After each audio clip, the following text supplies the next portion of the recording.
Hello, everyone, and welcome to this rhetorical analysis of Donald Trump. We have many speeches to choose from, but here we are going to focus on his campaign announcement speech. There are a lot of trends that happen in this speech that also take place in subsequent speeches, so it's a pretty good keystone speech for us to focus on. Before we begin, I am going to go ahead and encourage you to subscribe to our channel. You'll be able to tune into more of these rhetorical analyses, and your support will actually be very helpful for us in improving the quality of future analyses. But anyway, let's go ahead and get started here. So this analysis is going to be a little bit different than what we usually do here, in that we're not going to go start to finish through the entire speech with a broad lens. Instead, we're going to focus specifically on logical fallacy here. So to begin, we should probably define logical fallacy, shouldn't we? So a logical fallacy is an error in the reasoning or the logic of an argument that ultimately makes that argument illegitimate, right? So it's like a hole in the reasoning, a hole in the logic. For example, if I show you evidence that demonstrates you are failing English class, and you decide to argue against this by telling me that I am an idiot, I'm a moron, and so on, that might seem like a compelling argument that you're making there, but really, you're avoiding the argument rather than making an argument. You are attacking the person, the other arguer, instead of the argument itself. This is a very popular logical fallacy. And as you will learn momentarily, there are very many of these to choose from. There are many logical fallacies. This one, the personal attack, it is called the ad hominem, and that's actually Latin for to the man, ad hominem, and that makes sense, right? Because that's the person who's being attacked. Now, two things I'd like to mention before we move forward. First, it's that logical fallacies are not necessarily bad strategies. It's actually quite complicated, but here's what I mean by that.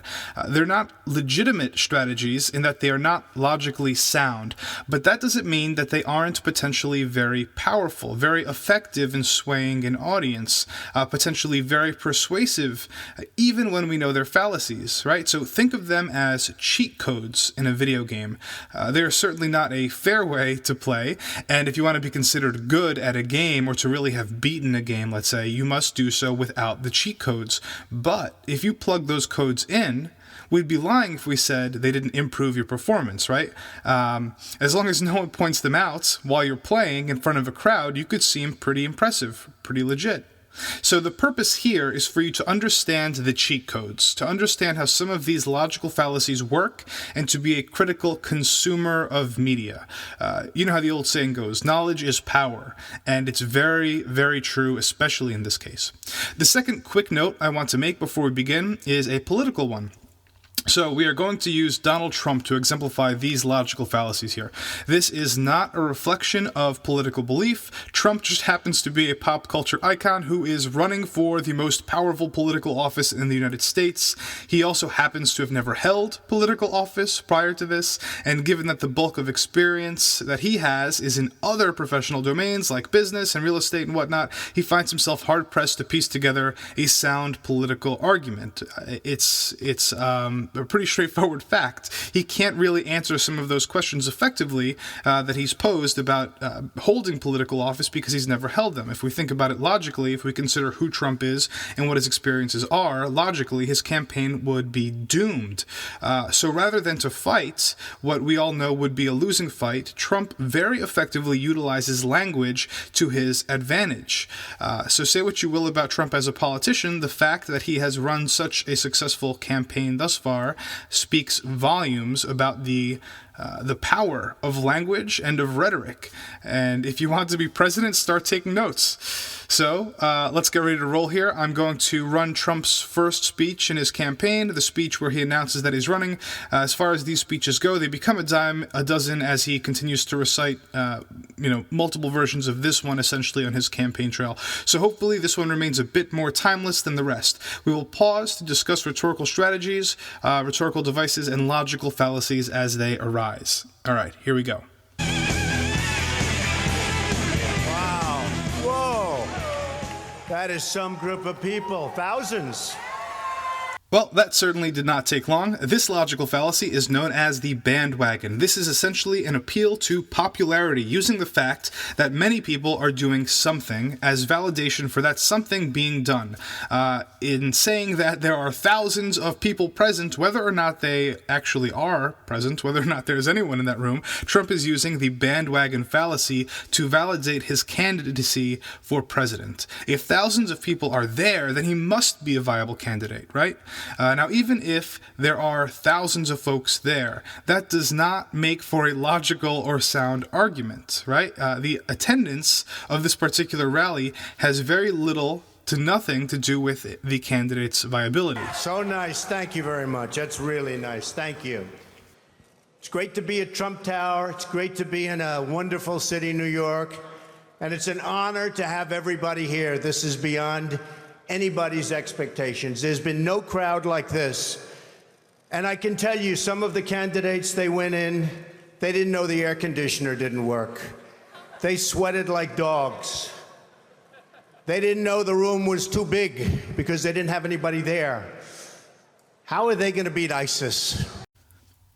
I personally think this one is hilarious. It is called the false cause, and if you can ever identify one of these suckers, a false cause, in an opponent's argument, they are awesome to point out. So the false cause is basically the presumption of a relationship between two things. It's a cause and an effect that don't really exist, right? The cause does not actually cause the effect. So here it's, number one, that the other candidates were unable to, or unaware that the air conditioner was not working.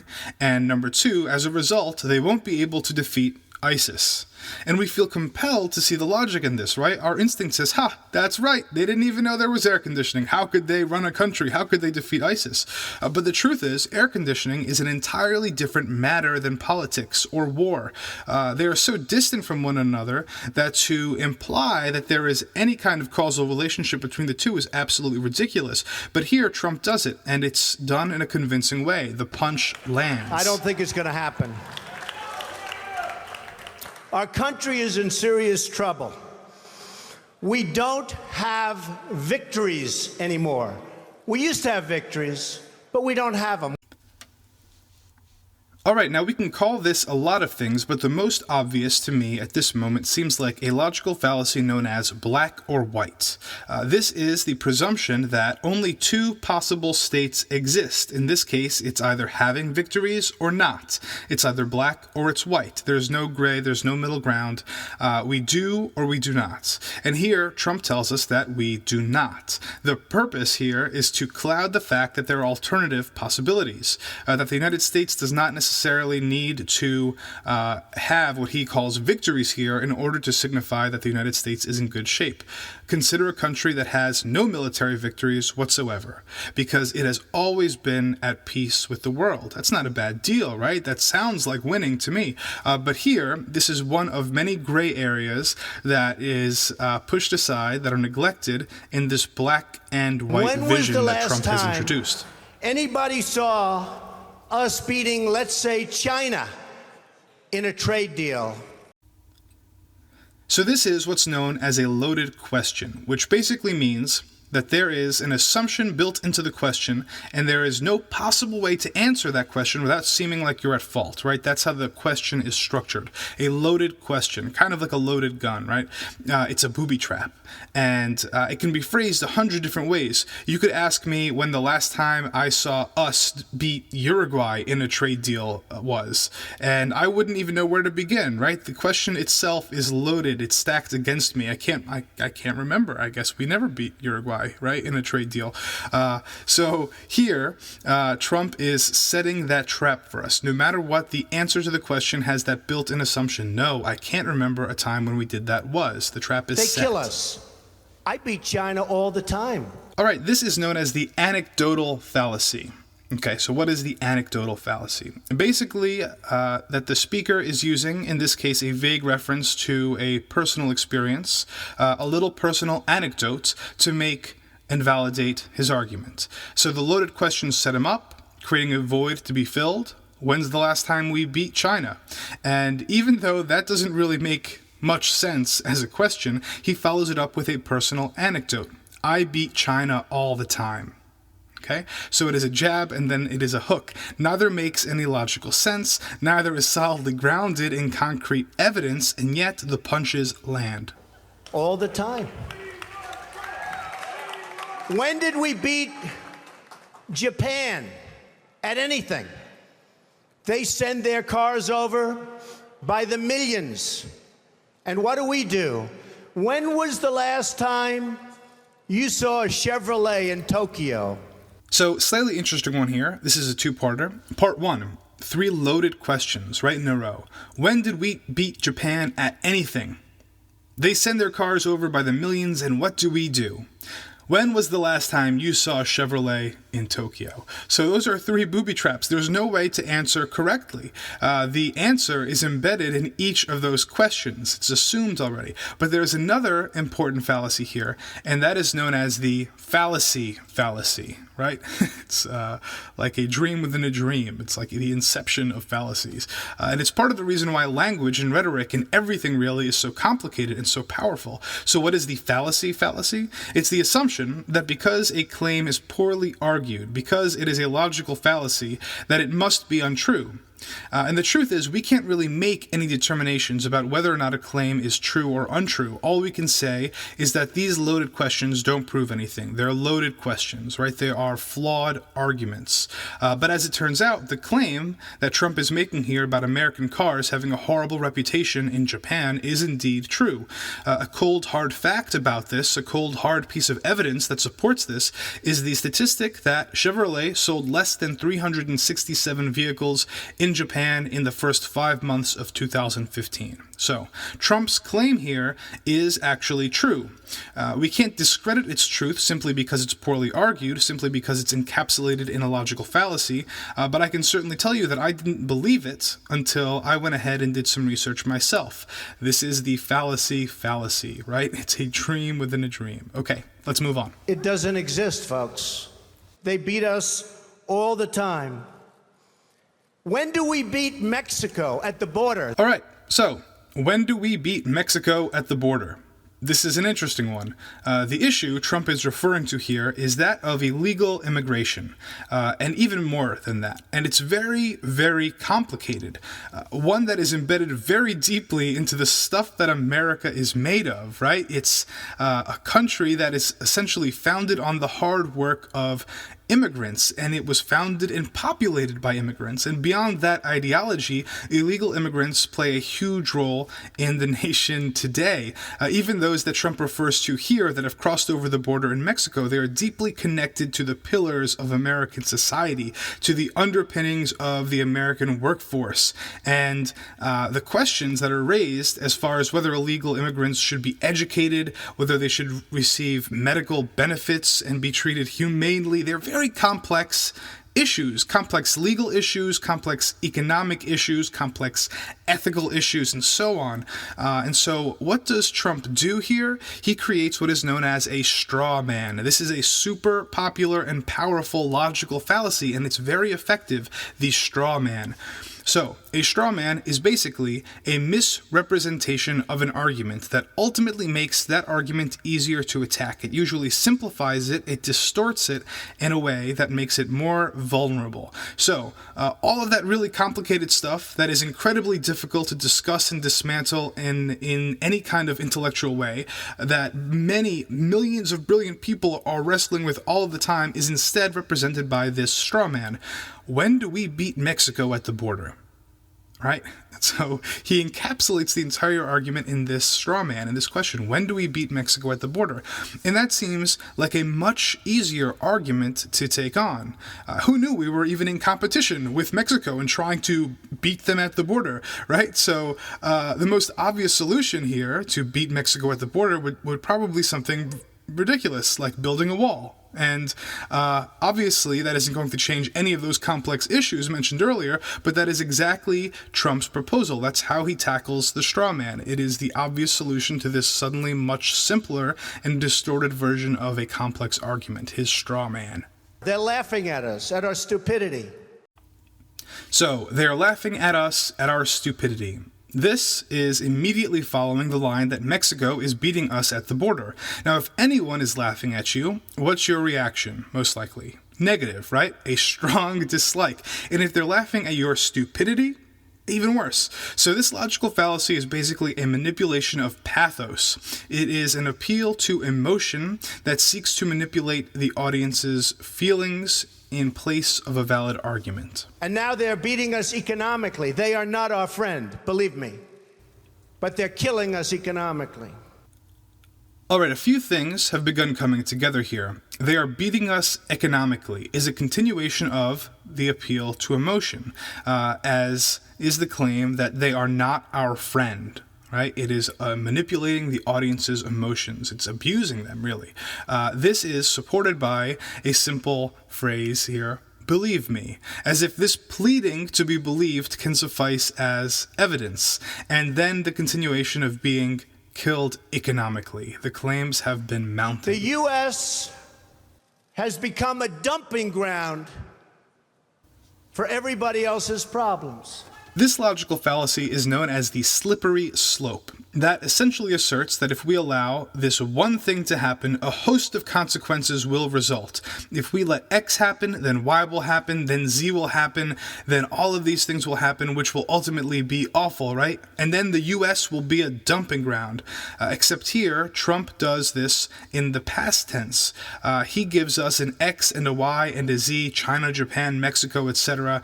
And even though he doesn't actually support any of these claims, he uses the slippery slope logical fallacy to support what he is saying is the consequence. Now, as a result of this slippery slope, the U.S. is a dumping ground. There is no evidence to back it up, and yet we've already slipped.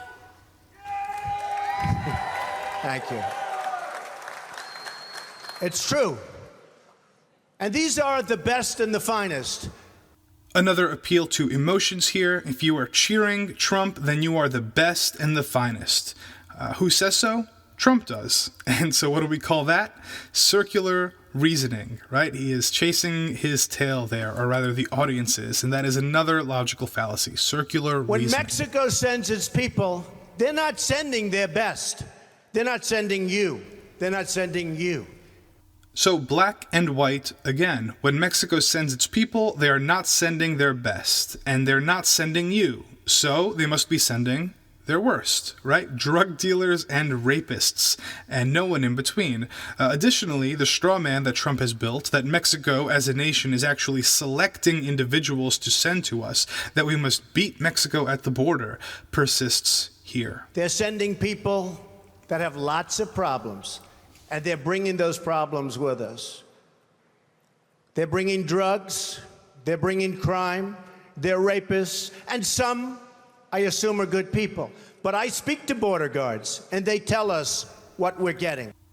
All right, so this is like a festival of logical fallacies. The first is the appeal to authority, the claim that Trump speaks to border guards, which takes the place of the argument, right? So instead of a well-reasoned set of facts and claims, we get that Trump speaks to border guards. It's an empty shell of authority that he uses to support his claim. That's number one. Number two is known as the genetic fallacy, the judgment of something as good or bad simply based on the source of that thing. So in this case, he is casting all Mexican immigrants who illegally cross the border in an incredibly negative light based solely on their country of origin. Okay, that is genetic logical fallacy, the genetic fallacy. And fallacy number three, the composition fallacy, the assumption that what is true for some slice is true for the entire thing.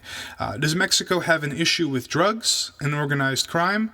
Yes, of course it does. Some of the most powerful drug cartels in the world are in Mexico. But does this apply to every Mexican who crosses the American border? No. Many of the Mexicans who cross into America are trying to, get away from that whole thing. So the composition of that one slice is not reflective of the composition of the whole.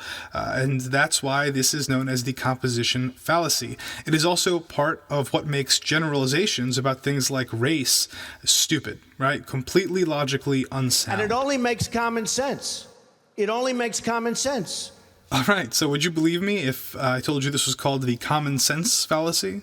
Because it is. It is the common sense fallacy. So claiming that something is so obvious or so easy to understand that even a child should be able to understand it, that is a rhetorical trick. That is known as the common sense fallacy. They're sending us not the right people. It's coming from more than Mexico. Again, this is the black and white fallacy. In stating that we are not being sent the right people, the implication is that we are being sent the wrong people. But more subtly is the implication that we are being deliberately sent people to begin with, and that is that Mexican straw man that seems to be haunting us throughout this entire speech.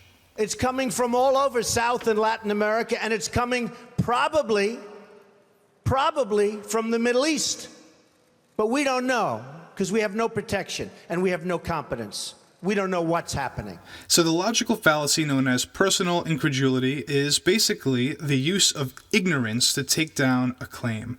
To basically say that I, as the speaker, am incredulous of this thing, and so there's no way it can be true. The equivalent of, I don't understand that, right? So there's no way. Here, Trump uses a slight variation of that. He claims a similar kind of ignorance for himself and for the American people when he says, we don't know. We have no protection and no competence, and he uses that ignorance to attack the argument that we as Americans are safe, and to attack the argument that the U.S. government has taken appropriate and effective actions to curb terrorism that may have otherwise stemmed from the Middle East. He doesn't use any facts whatsoever, any actual authentic knowledge of this. He simply says that he doesn't know. None of us know. And so how could we be protected? How could we be safe? It rolls off his tongue with incredible purpose, but when we take a moment to process it and piece it together, it's alarmingly disjointed and illogical. So that's been more than 15 kinds of logical fallacies, some of which were used multiple times in literally the span of 3 minutes. These were the first 3 minutes of what turns out to be a 45-minute speech. So we're going to start to wrap this video up right now, but holy moly, talk about a testament to the power of language. If you can craft a convincing argument, if you can harness the stuff of rhetoric, you really do have incredible power, and this is just a testament to that power. Power to persuade and sway millions of people, millions of potential voters in this case, and you gain the power to understand how rhetoric works, right? That's hopefully what you've gained at least a little bit from this video, to see through the fog and to protect yourself from the Jedi mind tricks that you have hopefully begun to master yourself, right? To become a critical consumer of media. If you are looking for additional materials to teach logical fallacy or rhetorical analysis through politics and pop culture, head over to TeachArgument.com for some awesome resources. You can sign up to receive materials in your email for free. You can join the Teach Argument community to access loads of premium materials. I definitely recommend you do that. And if you haven't already done so, please go ahead and subscribe to this channel.